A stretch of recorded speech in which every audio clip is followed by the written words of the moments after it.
The communists declared that the racial differences among our people constituted the weakest and most vulnerable point in our social fabric. By constantly probing and straining at this one spot, they calculated that eventually the cloth could be torn apart and that Americans could be divided, weakened, and perhaps even set against each other in open combat. We mustn't kid ourselves into thinking that the communists have placed their agitators only into the black communities. They're working both sides of the street. They want hatred, violence, and bloodshed between the races, and they don't care how they get it or whom they use, even children if necessary. Here is a book that I think ought to be in every home library.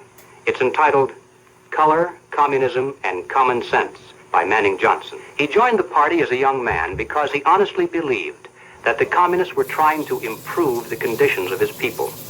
He was a dedicated communist, and eventually he rose to one of the highest ranks. But after many years, he discovered that instead they were merely planning to use his people in a bloody revolution to destroy America.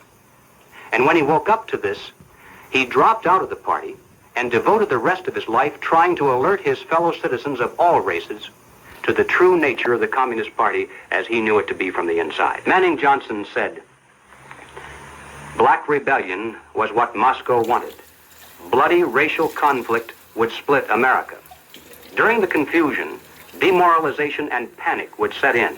Then finally the Reds say, workers stop work. Many of them seize arms by attacking arsenals. Street fights become frequent. Under the leadership of the Communist Party, the workers organize revolutionary committees to be in command of the uprising.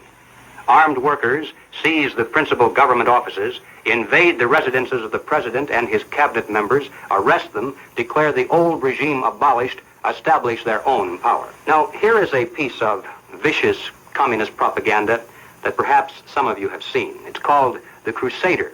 It's written by Robert F. Williams, one of the organizers of the Revolutionary Action Movement. In this issue of The Crusader, the communists call not only for extensive chaos within the cities, but for putting to the torch every village, every forest, every field, and every barn. The plan is for raging fires from one city to the next. The reason? Well, first, there's the value of sheer destruction. Secondly, it would force us to deploy our defenses and rescue units over the widest possible area. The communists point out that as long as our police and National Guard remain concentrated, they're invincible. But if they can be forced to spread out over the entire city and into the countryside as well, then they can be picked off from ambush one by one. And the third value of massive fire to the communists is psychological. The average American, they say, soft and decadent, when he sees billows of black smoke rising from one horizon to the other, when at night the only light he has to see by is the flickering red from flames leaping into the sky, he'll become paralyzed with fear and panic. He'll run away and hide and do nothing to interfere with the guerrilla bands as they strike at the community's power centers. The Crusader explains how to set up sniper units in crowded metropolitan areas, how to manufacture jumbo Molotov cocktails, the gallon jug size, and how to mix the gasoline with certain ingredients to make it burn like napalm, how to pour gasoline into utility manholes in the streets to set fire to the main telephone cables, how to put sulfur tips from matches into air conditioning units and blow up large buildings, how to ignite gas mains and oil storage tanks. It explains how radio-controlled model airplanes can be used to fly explosive charges over heavily guarded fences into gasoline storage areas or munition stockpiles. It even calls for infiltration into the National Guard units, revolutionaries posing as non-militants for the purpose of getting free military training and for gaining access to critical military supplies and heavy weapons. And then, finally, Robert Williams says this: any all-out minority revolution must create a state of crisis wherein almost all of the male population would be forced to remain in their homes to protect their property and families. The middle class is very large, but it is not accustomed to deprivation and terror. Because of its affluence, it has waxed soft.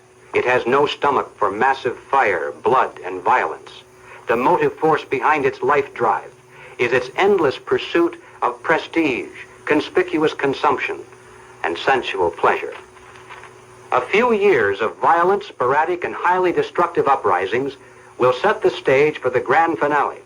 After the stage is properly set through protracted struggle, America could be brought to her knees in 90 days of highly organized, fierce fighting, sabotage, and massive firestorm. Ladies and gentlemen, the plans and preparations for a communist revolution of force and violence are far advanced. The organization behind these preparations has almost unlimited financial resources, and it provides both training and leadership based upon years of experience in many other countries. Our enemies are deadly serious about their task, and it's nothing short of national suicide for us to continue to ignore their plans and their progress. The violent revolution becomes of primary value to the communists to the extent to which it can be used to condition the masses psychologically to accept the non-violent revolution, which is offered supposedly as the only alternative. Hoping to avoid further violence and bloodshed, the public is to be pressured into accepting measures that will move the country gradually and legally toward communism, but without calling it that. The strategy of the proletarian revolution calls for the quiet conversion of our government into a communist regime, but under the banner of socialism. Well, what is socialism? All right, let's define it. According to the dictionary, socialism is a political concept based upon the principle of government ownership and control of property, the means of production, and the avenues of commerce. Under socialism, those who run the government, and the communists are confident that in America they eventually will be the ones who do so. Those who run the government will know who is to get something and who has to wait, and that represents control over human beings. What has all this to do with the communist revolution in America? Well, ladies and gentlemen, it has everything to do with it, because the building of socialism is the communist revolution in America. It represents the process whereby our country can be moved gradually toward communism without the people even being aware of it.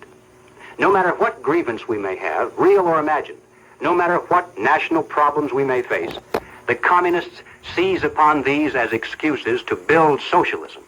They have one and only one solution for all problems: more government, and then more and more until it's total government.